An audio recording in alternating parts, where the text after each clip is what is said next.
was a mirror image of the dysfunction. They had leadership issues. They had people wanting to take charge who weren't in the hierarchy to take charge, but there was a lack of leadership, followership dynamics and unclarity. And we became the same, conflict for who's in charge and how things would work out. Now, it wasn't clear to me because I was so caught up in the experience, I didn't see it, but this was where I had to work. I had to get some clarity, our team had to get some clarity before we could help these guys get clarity. So it was the chicken or the egg. Now, I've seen this show up so many times, I'm ready for it, but it still slips by me at different times. My very first constellation that I did at this place in Amsterdam, we set up a business client situation, and I set up the group I was working with, and there was a manager and some additional, not quite peer managers in the leadership team. And as I walked around and I entered the system and got the reaction from the system, all of a sudden it went, oh my God, oh my gosh, I've set up my family. And the issues here with the client mirror the issues with my family, with my siblings. I set up my siblings. And so before I could really help that leadership team, I've got to work on my own issues.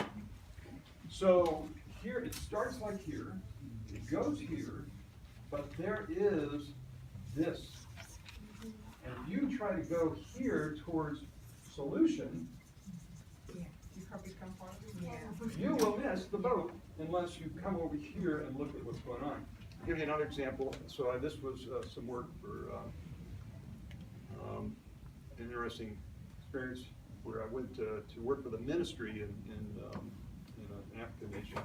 So I'm the one white guy, and there's everybody else is the nationality of the country and the race. And it was fascinating to kind of to get into that whole culture and identify with them. And what was happening, they were having a lot of trouble getting organized. They were going to start a national campaign to begin to make a real difference in the country. It was a development project that was funded by a development organization. And I showed up at the hotel where the conference was going to be, and we were going to kick things off. And I couldn't do anything right. Like I couldn't even sign into my room. I couldn't get money changed. I couldn't find my passport. I was like the clerks behind the desk were going, like, what's wrong with this guy? I was a wreck. So I went to my room and I sat there. This is going to be a disaster. I can't even spell my name correctly. But I sat with it, not able to do anything right, and looked at my family history. Where's this coming from me? Because I see it in the group. And luckily, I was not going to judge the group, because if you judge the group, you've lost it. You've lost the group, you've lost yourself. All judgment is of the self. All forgiveness is of the self. All acceptance is of the self. It's all of the self. It goes back to the use of self. So forget about judging them. Judge myself. No, I don't want to judge myself. I just want to understand where is it coming from and what resources, how do I resource myself. So when I did that, there was a shift in me, and then that shift in me showed up, I think, the next day. Things went surprisingly smooth, and it shifted in the group. Could you say what you did to shift that in you? Because I've worked with consultants that aren't willing to do their own work, Yeah, and I fired them immediately. However, well, there you go. Answer your own question. I love that. Well, because that does, and you get to be you're the boss, so there's a lot of times you don't get to choose. Right, but what you're saying, it makes my heart sing, because there's so many clients that don't get a consultant that's willing to do their own work, and it definitely impacts the system. And totally impacts the system. And they don't teach it in the schools enough. And so I'm curious of your process that you could share with. Okay, we're going to go into that as we go cool. through this. And I just want to give you the overview.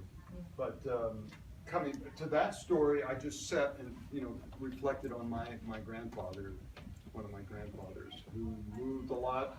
I got a letter from my grandmother that talked about her life and moving every few years, and in the Depression, their farm failing, and And then he had a barbershop, and he sold it, and then he had to go back and work there as one of the people, and I mean, he had tough things not working for him.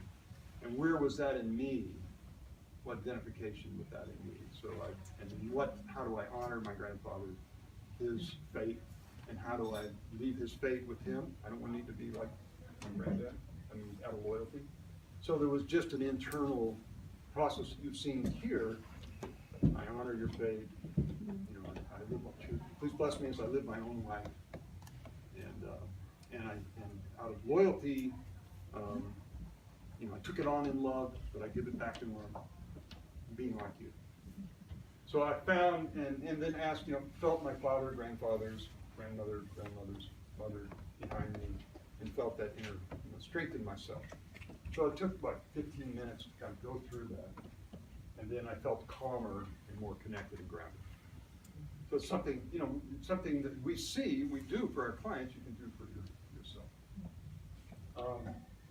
So as I helped shift myself, go back and I'm ready to look at the group, because I've connected, actually it's right here, I've connected with my resource here, went down and connected here.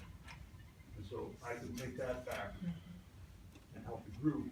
And from there, we can help the group find their resources.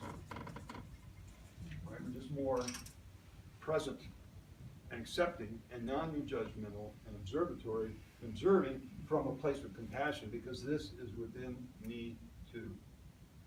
All the dysfunctions showing up here are within me too. Otherwise, I wouldn't be with you guys. Otherwise, I'd find somebody else who's got my dysfunction. Right? Also, then you'd be able to find the resources that are available in the group, not just what their issues are, but also the resources that they have available. Right, group Yeah. resources and solution, and help them identify that. Yeah. Help them talk about the challenge. Yeah. There again, a very difficult thing. There is a lot of, you may have noticed this, some of you work with groups. Oh, we can't talk about that, it'll just turn into a big gripe session. Oh, the people will be too upset, we'll get nowhere.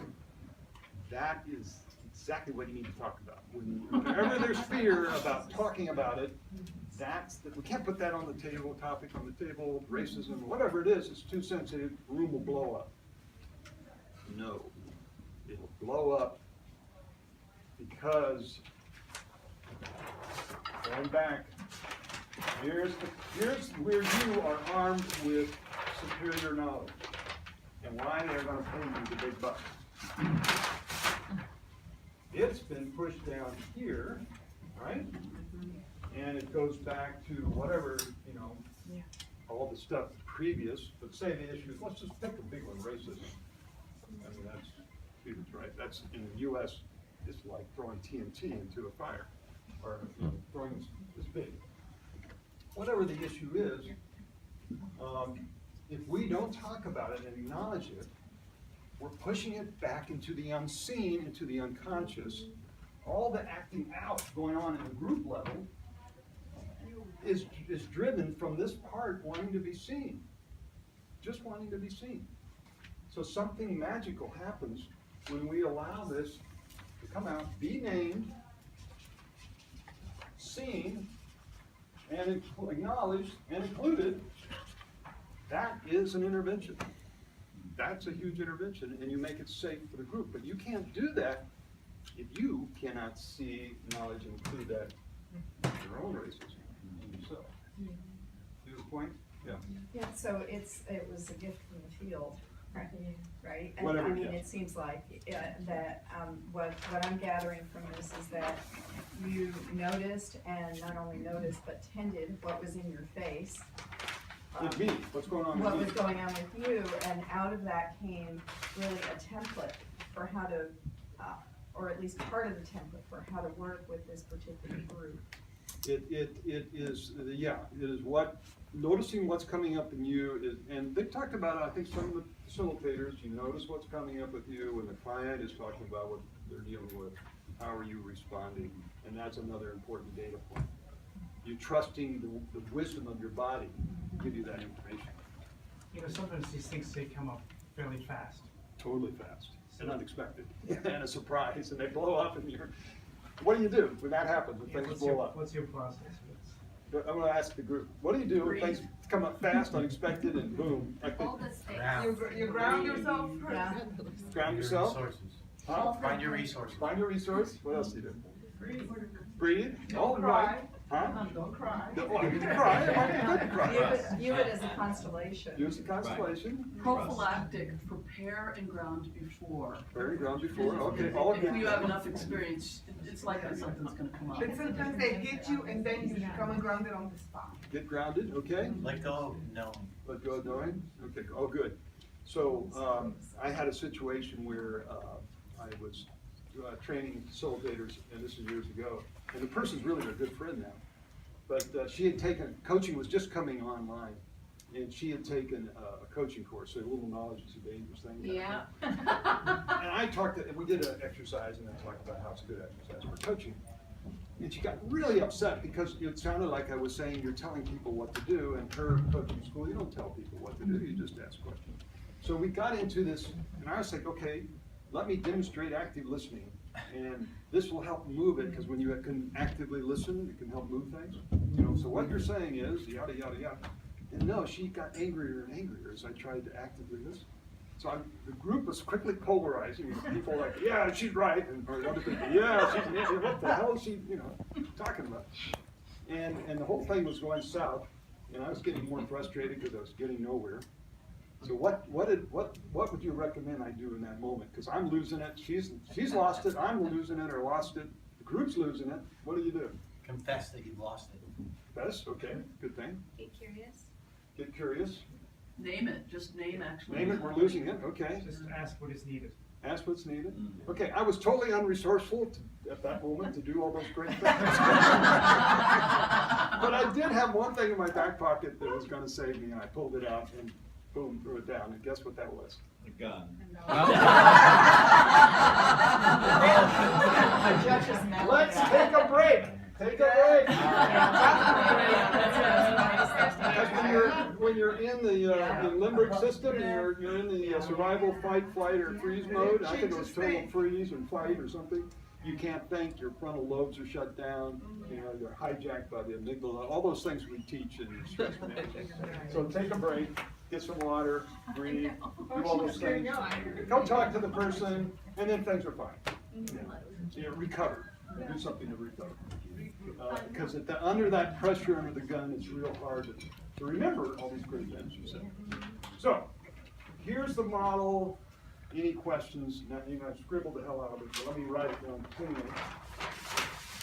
Any questions about our model here of the use of self? There's you, there's your issue, and there's your resource.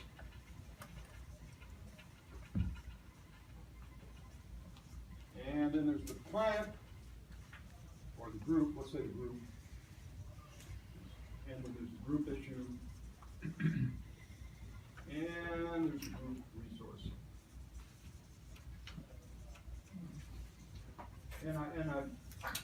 You can also, you can slide things around a little bit, but this is just one way to put it down. You can move stuff around at different steps if you want. Any questions about that? You're tracking two things. Let's like see those guys juggle 3 balls in each hand, and then they bring them together and there's 6, and they bring them apart and there's 3. So you're working, part of your awareness is here, part of your awareness is here. At some point it all bridges together. Any questions?